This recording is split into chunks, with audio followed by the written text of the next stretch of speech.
any idea. Get upstairs. There's no upstairs. Folks, how are you? Welcome to the show on a Wednesday. Great show today. Got a guest. We've had him on a few times because he's my closest friend in comedy. And I bet you 1 million people say that because he's that good a guy. And any comic that goes through New York, usually this guy, without even asking, you'll ask him about it, and you end up, he takes you on his wing and schools you. He used to tell me to calm down on stage and don't call everybody a fucking liberal asshole when they don't laugh. And I go, why not? The great Colin Quinn is going to be with us. Excuse me. Sat down here and we talked about everything from living in L.A. next to each other to politics to how it is at the Comedy Cellar table, how the comics are different. And he's a wealth of knowledge, as they say. So without further ado, here's my buddy, the great Colin Quinn.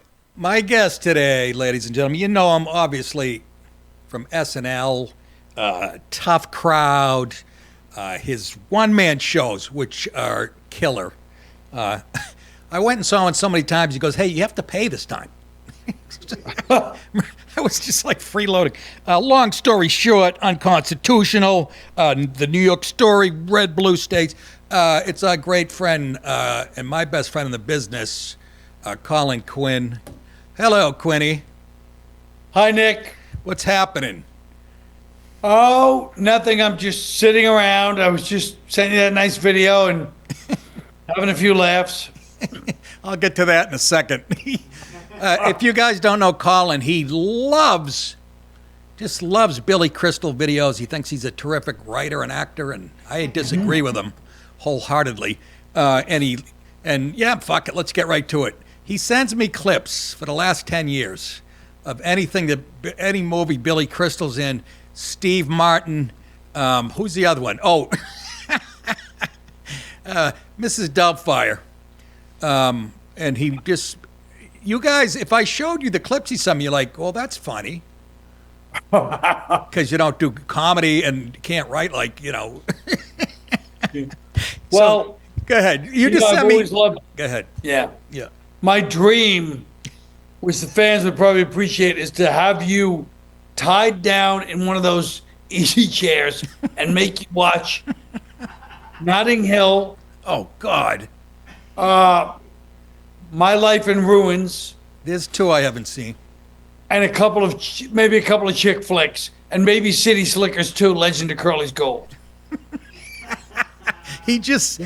Colin just sent me a clip of City Slickers 2. And it's so funny. I got to be honest, Colin. I mean, most comics that come through New York get educated, like, Colin, as to what's garbage or whatnot. When you show up, you're a young comic, you don't know. But Right. Even when I was a little uneducated in comedy, there was something very corny about Billy Crystal. I didn't know. I didn't dislike him. I mean, I used to see him on. No, he was the best Oscar host ever, by far. Oh, I liked, who do I? Oh, I'm thinking of the ESPYs.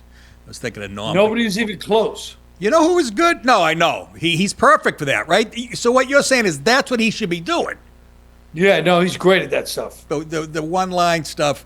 But Colin would leave me a message or text me going, put on, I think I've told this the last time you were on, but put on HBO right now. They're doing a documentary on Bill Hicks. And I'd flip to it, and it was like Mrs. Doubtfire. Fucking, the director's cut, cut or some shit. And he would always take a second, what the hell? What? I would literally get excited because I thought it was a Hicks thing. And what is your beef? Did you see Billy Crystal's one-man show? No. Oh, Jesus.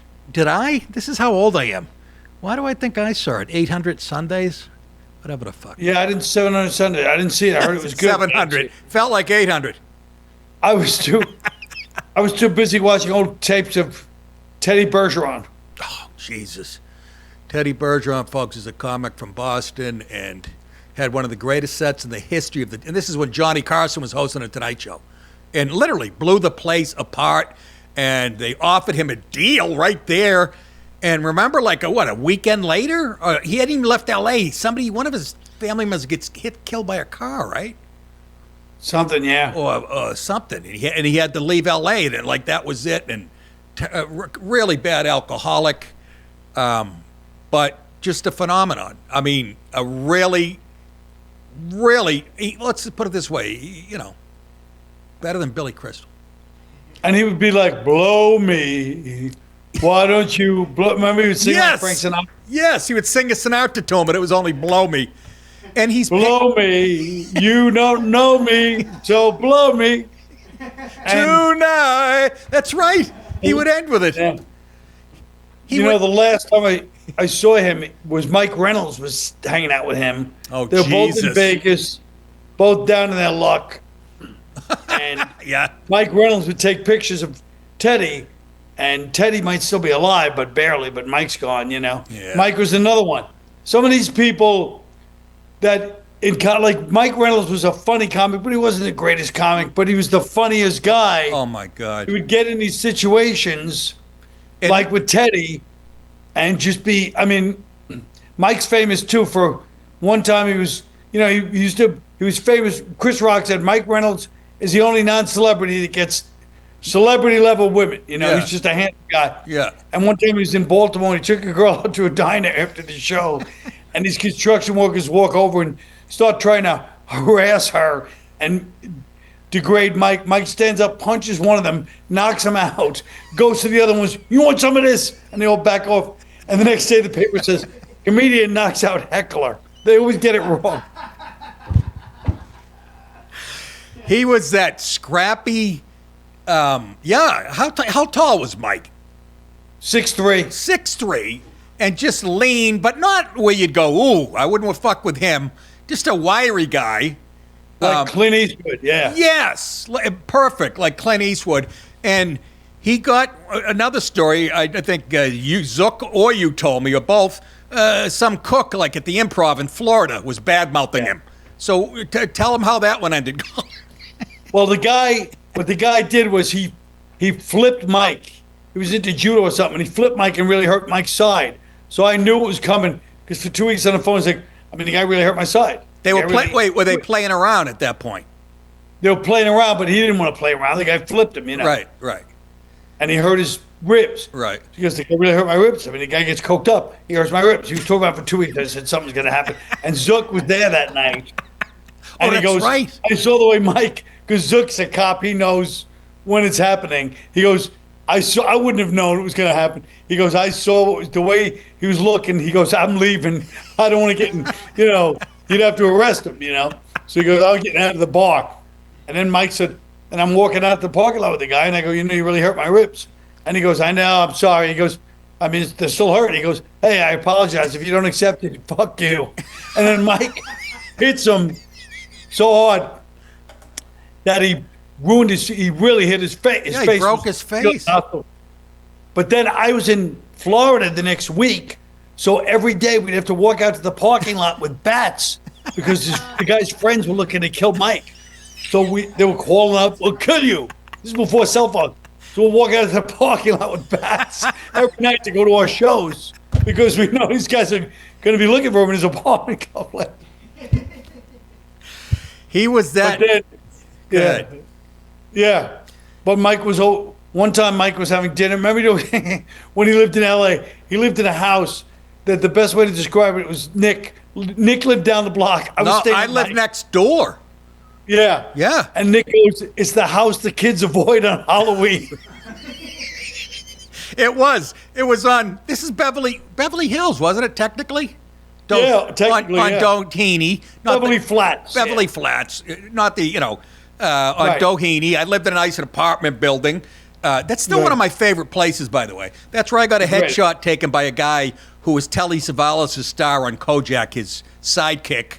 This guy took my headshot for like $75. He was a photographer. And Kevin Dobson? No, this guy.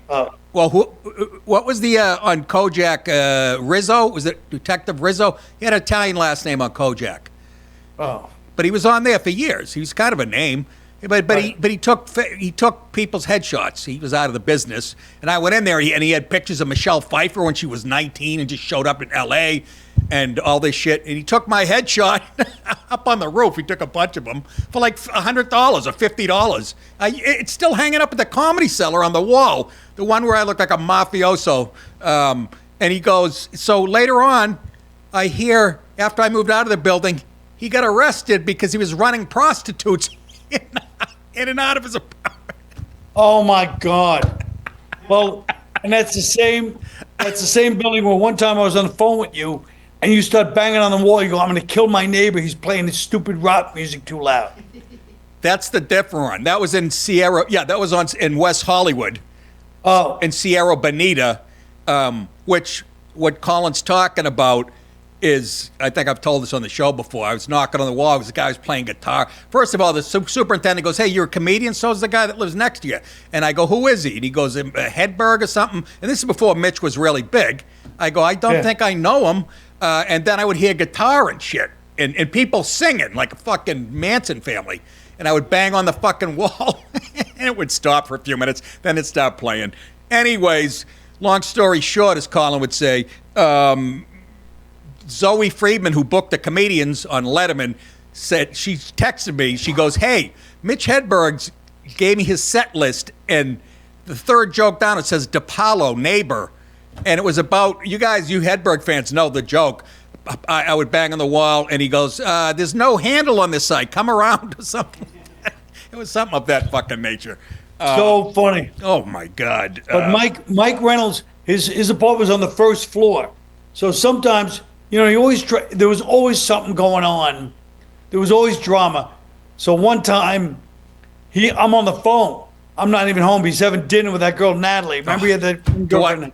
Natalie, this is what in the house, again, that was next to my apartment building. I would look in the window in the morning. Colin would be staying there. We're talking to Colin Quinn, but if you don't know from his voice, I look in the window and Colin would be laying on, not even it looked like a fucking a mat you do sit-ups on. It was about a quarter inch thin. No blanket. It was like for a dog bed. And the sun would be coming in. There's no curtains. Typical comedian. Colin's laying there in the fetal position, the sun beating on him. And that seems like, one part of me seems that seems like 5 minutes ago. Another part of me seems like that was 50 years ago. Yeah. We had a good Natalie time. And him. Natalie was about a 10 on a scale of 8. Yeah. Natalie and him having a nice dinner. They get the window open. He's on the first floor. Window open is a little bit of it's across the street from Ralph's supermarket. Yes. Yes. So across the street. So some guy comes to the window, some drunk guy. So Mike was like the worst gambler. That's right. His whole life was about going to the track. We'd go to the track all the time. I'd go with him, Hollywood Park, betting the horses, but I wasn't addicted to it like he was. Right. So they're sitting there, and the guy goes, hey, he just comes up to the window. Well, having a nice dinner with the window open. It's a hot day. So I go, put him on. So Mike puts him on the phone with me, and I start cursing at the guy, and he goes, he goes crazy. He goes crazy. And Natalie going, oh my God. And Mike and him get in a fight. The cops come. They arrest the guy. And when they arrest him, for some reason, a screenplay fell out of his back pocket. And it was a screenplay about the track called like Win, Lose, or Draw or something like that. Oh my God. So, only in L.A. That is right out of right out of a Curb Your Enthusiasm episode. Yeah, only in L.A. You'd be at the dentist. Your dentist would be going, "Oh, you're in show business. I'm writing the spec script for fucking Hutton, Cleveland. Yeah. Do you know anybody I can get it to?" And you're like, "Hey, fucking, how about my teeth, asshole?" L.A. in the '90s was like a really the perfect example is I saw Brad Pitt hanging out with this guy at like one of the coffee guys from this coffee place on Doheny or something. Yeah. And they were like friends just hanging out. I was like, Brad Pitt was already kind of famous. It was just like everybody.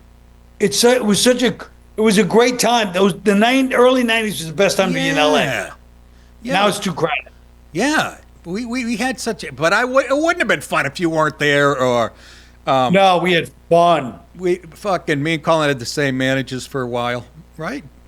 David Yes, Christine Martin. we used to go right at that office. We'd go right in their office, and I know I told this the last time you're on, but Colin is we're going through our manager's desk, and he finds a fucking, it was VHS tape, wasn't it? Of Jeff Dunham Peanut, because our manager was thinking about signing him. So he opens the window. We're on the second floor, throws it out into the middle of the street, and a truck runs over. To this day, it's the funniest fucking. And Jeff Dunham wants to do my show, and I've met him since. I didn't bring that up, but maybe we would get nothing done. We would start, coming up with fucking shit, and then we'd go downstairs. Oh my God, we got nothing done. But if we taped those jokes, we said I know. I was never in a funnier environment than me and you in that office in my life of comedy. No, there were no more. I mean, everything came out like a joke. It was amazing. Yeah, we would just exchange bar, and that's what happens. You get around Quinn, you want to up your game, and then we'd end up going to the Italian restaurant downstairs that had great pizza, believe it or not, in Beverly Hills. And what? Intermezzo. How the fuck would you remember that? Intermezzo. I don't know. Oh my God. Well, Nick, what about the time Norm Macdonald said at your house, and he goes, Nick DiPaolo. He goes, he only said for like 2 days. He goes, he's the funniest. I mean, he speaks in real life, only it comes out in punchlines. And I go, that's a great compliment. What Norm didn't know is a lot of Bostonians, at least kids I hung around with, you're talking short form. As you know, what's his name said it, Shakespeare, that brevity is the soul of wit, whatever the fuck. Right. And that's how, Massachusetts kids, we hung around with each other. You did talk and punch. Bob Murphy, I always talk about Bob Murphy, my buddy, graduated first in our class. Still the funniest, one of the funniest guys, if not the funniest guy I'd ever met. He was like David Letterman before Letterman. He should have been fucking Letterman. And, he went to work at a think tank or some shit. But, that's how we talked. And that was... Have you ever talked to him since then? To Murph? Yeah. Oh, yeah. Yeah. He's got a wife and kids, and like everybody else, he grew up. I didn't. I feel like Manson, when Manson said that on the stand. But I told you about I have a couple of friends that are so funny, and you just these guys are they're just hilarious, and they're so dry. But you want, as we both know, being a stand-up is, if I knew what it took to be a stand-up, I never would have gone into it. But I mean, it's so much of your life. You know what I mean? But you would have. You have to, because it's in your blood. There's no way you weren't going to be a comedian. Still, here's the thing about Quentin. He's got a ton of credits, a great resume. But here's what we all admire about him best. Colin still goes down to the Comedy Cellar, and to work out shit. Now, you're a year older than I am, I think. I'm a lot older, a few years. No. I was born in 1959. Like I said, you'll be dead soon. Wow. All right, he's almost 3 years older than me.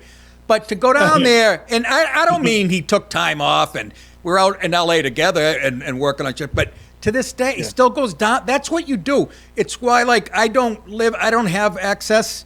And the Comedy Cellar really is the most valuable. And that's how you know he's the real deal, though. I don't know too many. Who else? What other comics that have been around as long as you or your age is still going down there working their act? Anybody? Well, only if they have to. I have to.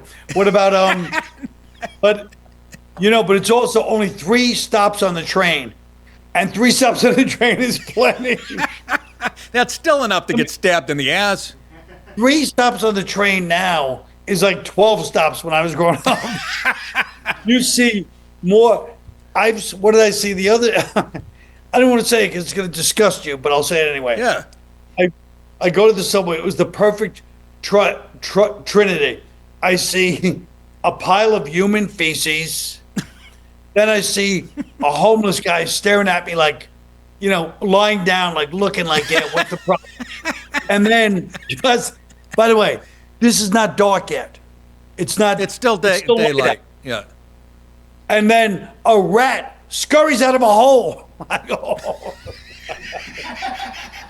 That's what they call the Gordie Howe hat trick on the subway. Yeah. That is. That's called the New York Story, like one of your plays was. Yeah, I do. Well, I do a whole bunch of stuff now because I finally realized all these years Subway jokes.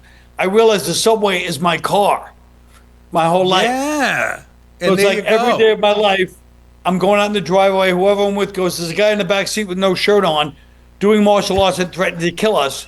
And then you go, "Oh, just ignore him and sit next to him for the next 45 minutes." You believe I used to take it in from Queens? I'd have to. I took. I lived at the very last stop of the N train, and right at the end of my street. So I would get on that, take that into Manhattan, then transfer it like 50, whatever, 50s. I can't believe I did that call. You know me, I wouldn't even know how to. Go ahead. Nothing. And that was right after we moved to LA. We both moved back to New York. Moved back to New York. I That's always right. say, whenever I talk about comedy, I go, nothing in the history of comedy, nobody was ever funnier than Nick getting off that train and going on at the cellar, and his first 5 minutes would be just free associating. I wish we just would have recorded all of it and put it out as a special called The Train, because it was so brilliant. It was so vivid and colorful and painted the perfect picture. I grew up in New York and I couldn't paint the picture like that. You nailed the neighborhoods, the whole thing. Remember the whole thing about wouldn't want to be a pig in Astoria after midnight? Yeah. Yeah, you always loved my Queens shit. Oh my God, it was master. It was. Yeah, but the only thing funnier than that, Colin, was when I got a car and stopped taking the train in from Queens, and I bought a fucking Camry, used Camry, and I used to drive in from Queens into New York, and there was, of course, I'd get stuck in traffic. I'm running late.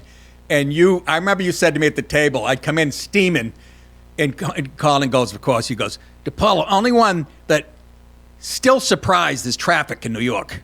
Every fucking night, he's like, it's brand new to. And I would go, it doesn't matter. It's still aggravating. I don't care if it happens 1,000. And then I would go on, I'd run down the cellar and unload. And that's when you fucking, even like a tell would come down and watch me or whatever. Yes.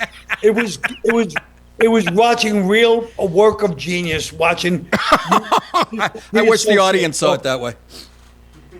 We told that story last time, I think, right about the time you got stopped when we were driving in the Yes. Fish concert. I think we told that one. Yeah. And you were like going, I know these guys. That was funny. Folks, if you want to see me do stand-up comedy tomorrow night and Friday night, I'm going to be at Zanies in Rosemont, Illinois. That's May 15 and 16. So please come out. And also, if you want to support my show, you go to nickdip.com. And we have a merchandise page, second to none. Only one that's might be better is Sears and Roebuck. I don't know if you remember them. They were canceled a few years ago. But hats, hoodies, dildos, nipple clamps, and you know what? Snorkels. We just had it. So go there at nickdip.com. You can watch full episodes of my show and Louder with Crowder, which I'll be on tomorrow morning again. All exclusive Rumble Premium content, ad-free, with just one subscription. Makes it very easy. So join Rumble Premium by clicking in the link below. You'll be glad you did. Without further ado, back to my conversation with the great Colin Quinn. Hi, good night, everybody.